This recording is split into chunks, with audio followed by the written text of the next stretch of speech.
Welcome back to my channel. In today's video, I'm going to go ahead and go through all the books that I have read from April to June. So starting off with April, the first book that I read in April was Hellbent by Leigh Bardugo. This is the second book in the Alex Stern, Galaxy Stern trilogy series that she has. I know the third one comes out, I believe, in September, maybe later than that this year, but I know it does come out later this year. So I can't really say too much about this one. I did give this one a 4 stars, and I did also give Ninth House 4 stars when I read it, so they're on the same level. Still very good. I used the audiobook for this one as well, just because I had the audiobook sitting in there waiting in my queue, because I borrowed it from my library on Libby. So I ended up using the audiobook and the paperback version of the book to read it. But yeah, this one just follows basically what happens in the events after how Ninth House ends, which I was very interested in this. I think just a little bit more than I was in Ninth House, so I think I might actually bump this to a 4.25. But yeah, I'm excited to get into the third one when it comes out. And then I read You Deserve Good Gelato by Casey Rose, which I actually didn't realize this until I was almost halfway through it, maybe almost completely through it, that this is actually a creator that I follow, who basically shows her life in Italy and her life abroad in Italy. And I didn't realize that I was already following her, and then that's who this was. So this is basically about her journey in ending up in Italy. So she ends up taking this solo trip to Italy and ends up falling in love with Italy and decides to move to Italy. So this is basically about just taking those steps to do the things that you don't think that you can do, to do things that seem scary to you that you might not want to do, but in the end it might be good for you to do. So that was really interesting, and I did very much enjoy this. This is up there on my list of memoirs that I really enjoyed. Again, I don't give memoirs ratings just because I don't think it's fair for me to rate somebody's life and their experiences. But this is up there with Matthew Perry's memoir, Friends, Lovers, and the Big Terrible Thing, that I read last year, which I thought was really good. And then also An Unquiet Mind, A Mood of Madness, and a memoir of moods and madness by what is her name? K. Redfield Jamison. I really enjoyed that one as well, and that one's is pretty high up there on my list of memoirs that I've read. So yeah, very good. And then I read Survive the Night by Riley Sager. This is the third one that I have read by him. I also gave this one 4 stars. I also read Middle of the Night and The Only One Left by him as well, and I gave those 4 stars as well. And I did use audiobook for this one as well. I also used audiobook for You Deserve Good Gelato too, because again, I got them through my library, so I just used the audiobook while I was sitting at work to read them. So I used the audiobook for that, and then I would read the paperback of it. But this one is about Charlie, and she ends up having to leave her college after her friend gets murdered just because of personal reasons, which you find out later in the book. So I don't really want to say anything about that just because that kind of does spoil it. And then she ends up taking this ride with a stranger, which you're not supposed to be doing since these murders are happening.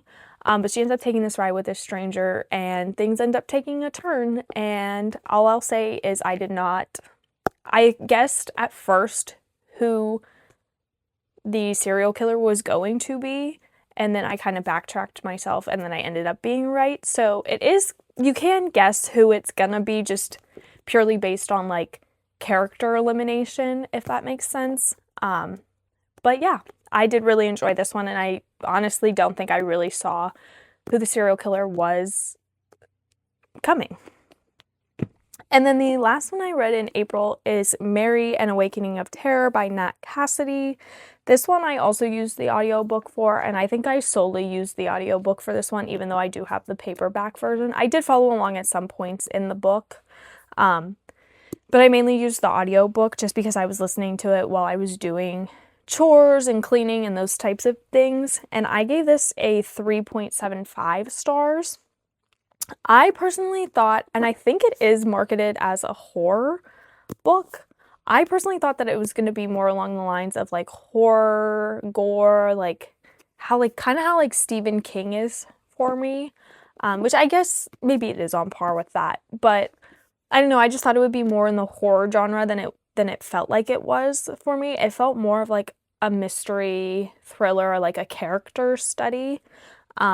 And this one was like 400 pages long, and I personally, for like a book like this, I just felt like it was way too long. Like I felt like we could have wrapped what was happening in maybe like 350 pages, not the almost 400 pages that it was, but it was still good. I still did enjoy it and what was going on. I think I enjoyed the back half of it more, because that's more of like what's going on, what's happening, like the horror aspect of it than the front half is. The front half is more just like getting to know her, and the main character is Mary. More of just like getting to know Mary, getting to know why she's coming back to her hometown, like what's been going on with her, her family, like what she's going through, all of that. Whereas like the back half is more of like her, I guess, discovering herself. I can't put it any other way without spoiling it, so I'll just leave it at that. But I mean, it was good. I did enjoy it. But yeah, those are all of the books that I read in April. Right. I'm going to go ahead and go through all of the books that I read during May. So the first one I read is My Best Friend's Exorcism by Grady Hendrix. I gave this one a 4 stars. This one was really good. It did remind me of The Exorcist, that movie. And this one was about Gretchen and Abby, who are best friends, and one of them gets possessed after a skinny dipping incident that goes wrong, and then it kind of goes through what the possessed friend is doing to all of their other friends and to her best friend. And yeah, this one was really good. And then I read None Shall Sleep by Ellie Marney. So this one wasn't originally on my list to read this month. I had Deep End on my list originally, and then I'm waiting for the audiobook to come in for that one so that I can read it. And it just hasn't come in yet. It's not supposed to come in for another like 3 weeks, and I've been waiting on it since like the beginning of the year. So as soon as that one comes in, I will be reading that. So hopefully in July I can read Deep End and get it off of my TBR. But anyways, I read None Shall Sleep by Ellie Marney. I gave this one 4 stars. This one is about Emma and Travis, and their kind of journey in the FBI and how they are starting in the FBI. And this one is set in 1982. This one I've heard, as well as The Naturals by Jennifer Lynn Barnes, are both kind of reminiscent of Criminal Minds, and I can see why. They both are dealing with like kind of like behavioral analysis units, and like tracking serial killers, learning their behavior and figuring out based on their behavior what they're gonna do and like why they're doing it. So I did enjoy this one. I gave it a 4 stars, and I will definitely pick up the other 2 in this trilogy as well. And then if you saw in my previous video, the next 2 books I have are Funny Story and The Summer of Second Chances. And I read these trying to find my next 5-star read, because the only 5-star read I have from this year is The Art of Deception by Maddie Goligronk, and that was the very first book I read this year, and I read it in January. So I'm trying to find another one, that way I don't have just one 5-star read like I did last year, I believe. And that one was just Sunrise on the Reaping. I may have had 2 last year, but I'm trying to find more 5-star reads, so that I'm not just having like 3 and 4-star reads. But anyways, I did read Funny Story by Emily Henry. I gave this one a 4.5 stars. I'll keep it very short because I did go into kind of, not a lot of detail, but I did explain in the other video why I liked them. But I did like Daphne and Miles's story. Like I said in the other video, I did see why people weren't convinced that they were attracted to each other and that their chemistry wasn't matching, but I still really enjoyed it, and I really enjoyed that it was a slow burn. So yeah, I gave that a 4.5. And then the last one I have is The Summer of Second Chances by K.L. Walther.